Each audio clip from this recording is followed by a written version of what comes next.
भाई साहब किंग कोहली का एक और शतक और एक और धमाकेदार शतक के साथ दोस्तों केकेआर को हरा दिया है किंग कोहली ने खुद अपने अकेले बलबूते पे सोच सकते हैं। उसने आईपीएल के इतिहास का सबसे खतरनाक एक और शतक जड़ दिया और आपसे को बता दें कि आईपीएल में इससे ज्यादा शतक किसी भी खिलाड़ी का नहीं, लगभग 9 शतक किंग कोहली ने जड़ा है। सोच सकते दोस्तों कितनी खतरनाक पारी खेली किंग कोहली ने, इसलिए उन्हें दोस्तों चेस मास्टर कहा जाता है और केकेआर के सामने वो हमेशा ये करते हुए भी आए हैं। 2019 में किया था केकेआर के खिलाफ ये काम, दोस्तों शतक जड़ा था और प्लस 2011 में ये काम क्रिस गेल ने करके दिखाया था केकेआर के खिलाफ शतक जड़कर, और प्लस 11 से 26 रन जो ही अकेले खुद बना चुके हैं केकेआर के खिलाफ। यानी कि केकेआर के खिलाफ इनका बहुत ही अच्छा रिकॉर्ड है, सोच सकते हैं। और जब ये चेस करते हैं दोस्तों आपको पता ही कि क्या बन जाते हैं, ये चाहे कितना सब स्कोर है दोस्तों, चेस करने में इन्हें चेस मास्टर ही कहा जाता है। दैट्स व्हाई दोस्तों किंग कोहली को किंग कोहली ही कहा जाता है।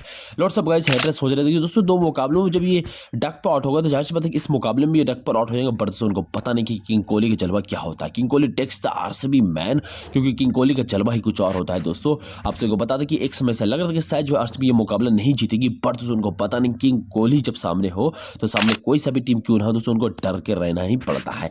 और वही हुआ दोस्तों की जब आती है कि यार की बात करते हैं इस धमाकेदार मुकाबले की, तो यह मुकाबला रायपुर यानी कि आरसीबी के होम टाउन में खेला जा रहा था। यानी कि यही मतलब 2 मुकाबले यानी जितने बचे हुए आरसीबी के मुकाबले अब सब रायपुर में ही खेले जाएंगे। तो जाहिर सी बात दोस्तों आरसीबी ने गेंद करके टॉस जीतकर पहले गेंदबाजी करने का फैसला किया, जो उनके लिए बहुत ही ज्यादा बेहतरीन साबित हुआ। जब केकेआर की बल्लेबाजी आती दोस्तों केकेआर की तरफ से दोस्तों अजिंक्य रहाणे और फिल एली ने अच्छी धमाकेदार ओपनिंग देते हैं, पर उससे भी धमाकेदार ओपनिंग देते हैं कौन, जोस हेजलवुड और भुवनेश्वर कुमार दोस्तों पहले फिर एलिन का विकेट निकालते जो कि काफी ताबड़तोड़ तरीके से दिख रहे थे। लगभग 8 गेंद में 18 रन बनाया भुवनेश्वर कुमार ने, बट जो है वो फिर एलिन ने अब भुवनेश्वर कुमार की गेंद पर आउट हो जाते। फिर उसके बाद दोस्तों अजिंक्य रहाणे वो भी कुछ नहीं कर पाते, वो भी जो हेजलवुड की गेंद पर आउट हो जाते हैं, कैच आउट। फिर उसके बाद दोस्तों कैमरन ग्रीन और एंग्रिस रघुवंशी की भी साझेदारी पनपती है, दोनों काफी अच्छी ताबड़तोड़ बल्लेबाजी करते हुए नजर आते हैं। एंग्रिस रघुवंशी अपना हाफ सेंचुरी पूरा करते हैं और 46 गेंद में 71 रन की ताबड़तोड़ पारी खेलते हैं, 7 चौका 3 छक्का जड़ते 154 के स्ट्राइक रेट से।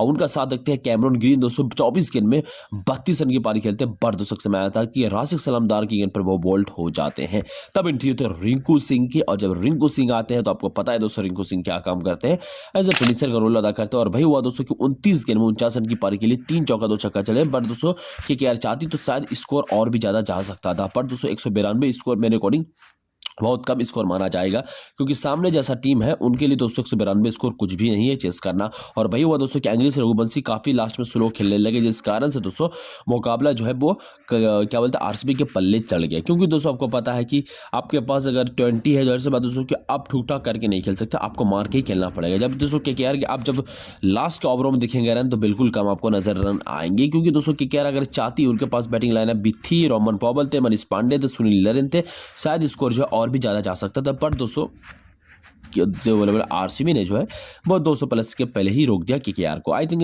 केकेआर को अपना कुछ चेंजेस करने चाहिए। जाहिर सी बात है केकेआर को अब झटका लगा है, जाहिर सी बात है क्वालिफाई सिनारियो में लास्ट में हम लोग बात करते हैं, पहले बात करते हैं दोस्तों आरसीबी की बल्लेबाजी की। और जब आती है आरसीबी की बल्लेबाजी दोस्तों तो किंग कोहली और जैकब बैटल शुरू में स्टार्टिंग बहुत अच्छा ओपनिंग देते हैं और लगभग 20 गेंद में सदी की साझेदारी निभाते। जैकब बैटल 15 रन बनाते हैं और वहीं किंग कोहली जो है 19 रन बनाते हैं। पर दोस्तों समय ऐसा आता है कि जैकब बैटल जो है वो आउट हुए थे कार्तिक केयार की गेंद पर। हमसे लगता है कि आज जो है फिर आरसीबी हार जाएगा, बट किंग कोहली एक तरफ से बल्ले के धमाकेदार रोल निभाते हुए नजर आते हैं और लगभग सोच सकते हैं दोस्तों कि 60 गेंद में अपना लास्ट में दोस्तों शतक पूरा करते हैं, 105 रन बनाते हैं 60 गेंदों में, 11 चौके और 3 छक्के जड़ते 175 की स्ट्राइक रेट से। उनका साथ देते दोस्तों देवदत्त पटिकल 27 गेंद में 39 रन बनाते 7 चौका मारते, पर दोस्तों वो भी आउट होते कार्तिक त्याग की गेंद पर। फिर रजत पाटीदार वो भी 211 रन बनाकर वो भी सुनील की गेंद पर आउट होते, बट टीम डेविल जो है वो मात्र 2 रन बनाते हैं और कार्तिक त्यागी की गेंद पर वो जो है मनीष पांडे उनको खतरनाक कैच लेकर दोस्तों उनको आउट कर देते हैं। बट एक तरफ से किंग कोहली का बल्ला चलता ही रहता है। आपको पता है दोस्तों कि वो किंग कोहली जो है अकेले अपने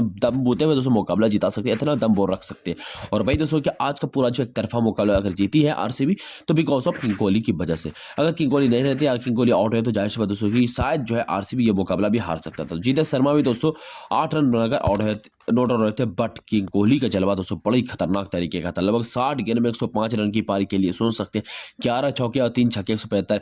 यानी दोस्तों कि किंग कोहली वो चेस वाला मोशन जो है, चेस वाला जो किंग है वो वापस आ चुका है दोस्तों, और कि 9 शतक जड़ चुके हैं वो आईपीएल के इतिहास में, जो कि आज तक किसी भी बल्लेबाज ने ऐसा कारनामा नहीं किया है अभी तक में। सोच सकते हैं इतना ज़्यादा शतक जड़ना कोई मामूली बात नहीं दोस्तों, सोच सकते हैं। और आरसीबी ने इस मुकाबले 6 मुकाबलों से मतलब 6 विकेटों से जीत लिया।